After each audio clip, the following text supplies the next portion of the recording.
it just doesn't matter. The only voice that matters right now is the voice of President Joe Biden, of Jake Sullivan, of Tony Blinken, of Lloyd Austin, of Mark Miley. They're the only ones that count. You can throw in Congress, they count. But all these other players, from Trump to DeSantis and everybody in between, RFK Jr., they just don't count.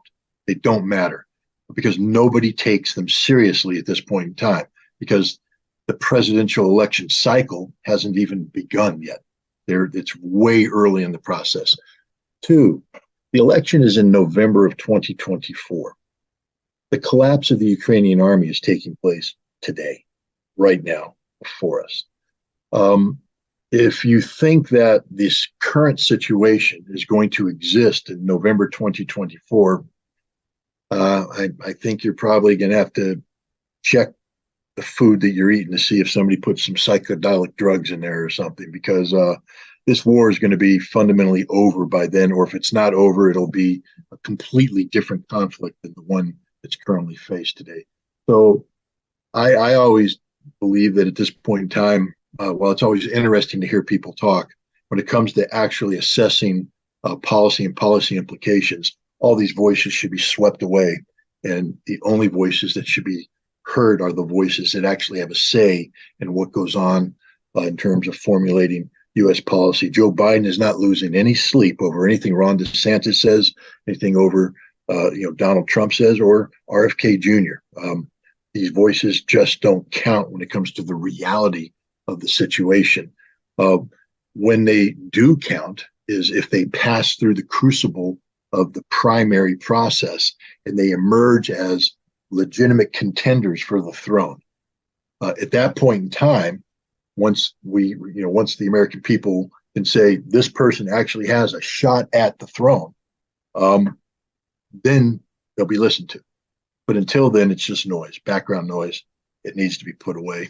And the other thing we have to understand is that the Biden administration does not want to be facing this problem in the run-up to the election. So the Biden administration is going, because this is a liability. This is not a positive for the Biden administration. They need a resolution for this, and then they need to create as much time as possible between the resolution, which is going to be ugly, and the election, because the American people have very short memories. How many Americans are losing sleep over Afghanistan 2021 today? I mean, at the time, it was the biggest tragedy, embarrassment. This is a disgrace. No one's talking about it today. We've forgotten about it. And if Joe Biden can make the Ukraine problem go away, back it up with saying NATO's stronger than ever. Look, we've put these forces in there. We're ready. We're strong. We're big. By the time November 2024 comes around, nobody will be talking about this. It'll be a dead issue. And that's the goal of the Biden administration, is to make Ukraine a dead issue. And I think that that's going to be sooner rather than later, not because the Biden administration has anything to say about the timeline, but Russia's winning this war. Russia is the only party that matters at this point in time. They're the ones that determine how quick a military victory will be, and then what the nature of the political conclusion. Russia will dictate the political conclusion to this fight. And I think right now it's the United States and Europe are trying to figure out how to get in sync with the Russians so that at least they're talking the same language. If you take a look at how Zelensky is being pushed away, there's a separation, because at some point in time the divorce is going to happen and it's going to be ugly, and they don't want Zelensky standing too close to them when it happens. Aber hier